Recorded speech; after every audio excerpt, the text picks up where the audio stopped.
Profiter des atouts de la pierre en neutralisant la fiscalité, c'est l'un des enjeux, l'un des atouts de l'investissement en démembrement de propriété. Pour en parler, un spécialiste, Arnaud Jaffrin, le président d'I+, bonjour. Bonjour Thomas. Présentez-nous I+, en quelques mots, les grands chiffres. I+, est une structure dédiée au développement, au montage et à la commercialisation d'immobilier à vocation patrimoniale, notamment en démembrement de propriété.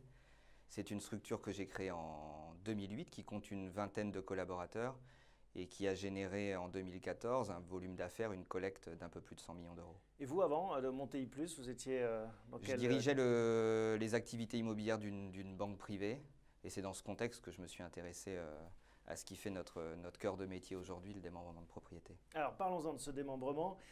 En quoi ça consiste pour quelqu'un qui n'est pas spécialiste? Souvent on entend parler au moment de la transmission de son patrimoine, c'est-à-dire à partir d'un certain âge, mais vous, votre originalité, c'est de dire, bah non, ça peut vous intéresser plus jeune. Oui, on assimile souvent démembrement à logique de succession ou stratégie d'optimisation de la transmission. Ce qu'on sait moins, c'est que depuis le début des années 2000, le dispositif est transposé à l'investissement locatif. Le principe est très simple.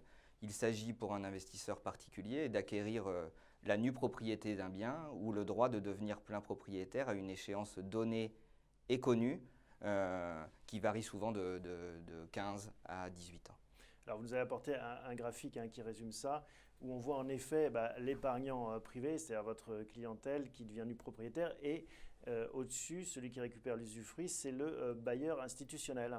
Oui, le bailleur institutionnel à vocation sociale, donc qui exploite souvent dans le cadre de... Pourquoi à vocation sociale?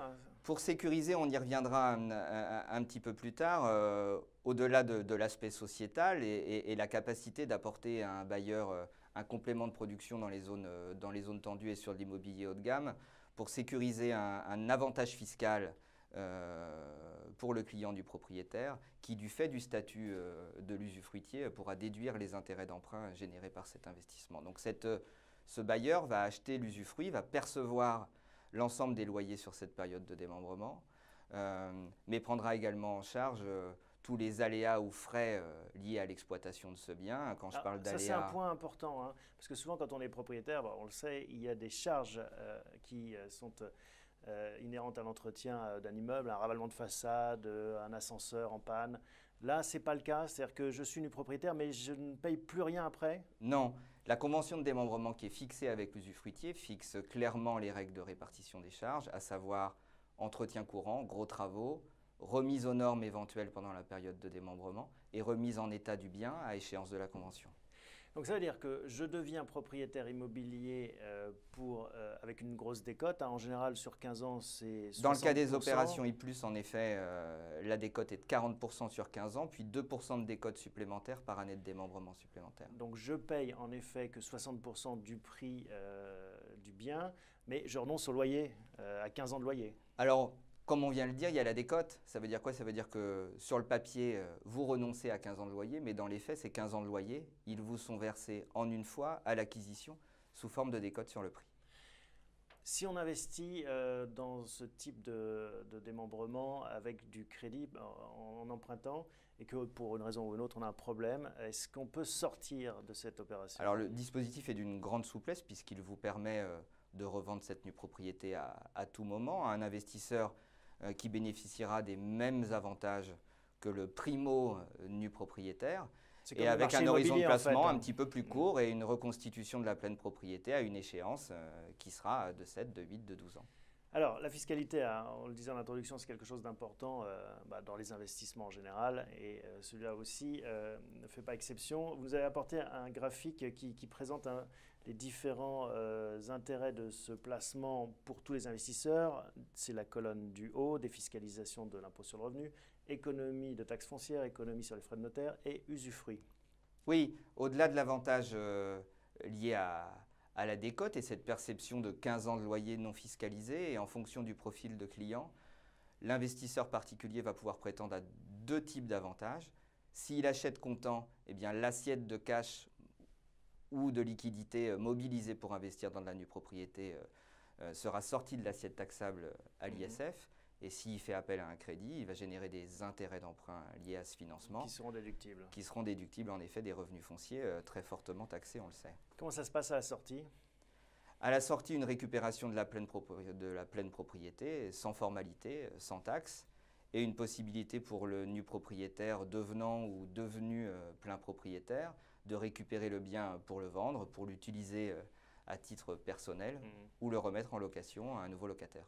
Bon, pour ceux qui regardent l'émission et qui se disent, bon oui, c'est intéressant, est-ce qu'on vous contacte directement? Vous ne distribuez pas ça, vous utilisez un réseau d'intermédiaires? Non, notre métier, c'est le développement immobilier, c'est la production d'une offre logement. Nous ne sommes pas conseil en investissement.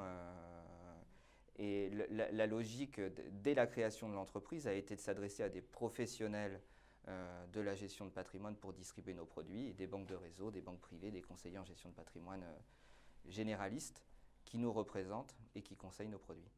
Comment est-ce que vous voyez le marché se développer à court terme, disons sur cette année 2015 qui arrive? On voit des taux très bas, un marché immobilier qui hésite dans certaines zones. Comment est-ce que ça va se passer pour Alors, il y a deux aspects. vous? Il y a le marché de l'immobilier, puis il y a le démembrement. On constate de plus en plus que les conseils en gestion de patrimoine dont on parlait s'approprient le dispositif.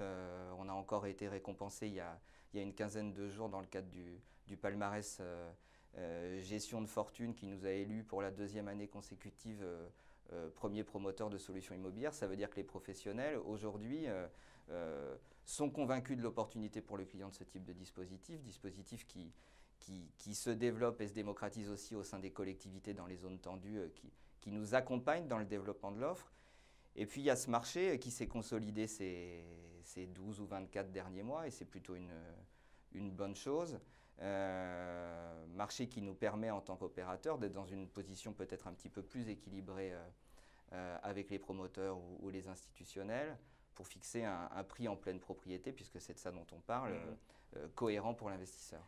Allez, un dernier mot pour montrer, vous nous avez apporté quelques projets, quelques réalisations récentes. Vous pouvez nous en dire un mot? Oui, un axe de développement souvent constitué d'une offre sur Paris, Île-de-France, Rhône-Alpes, Côte d'Azur. Sur Paris, depuis le début de l'année, des commercialisations sur le 17e, 19e et 14e arrondissement pour une résidence que nous lançons dans une quinzaine de jours.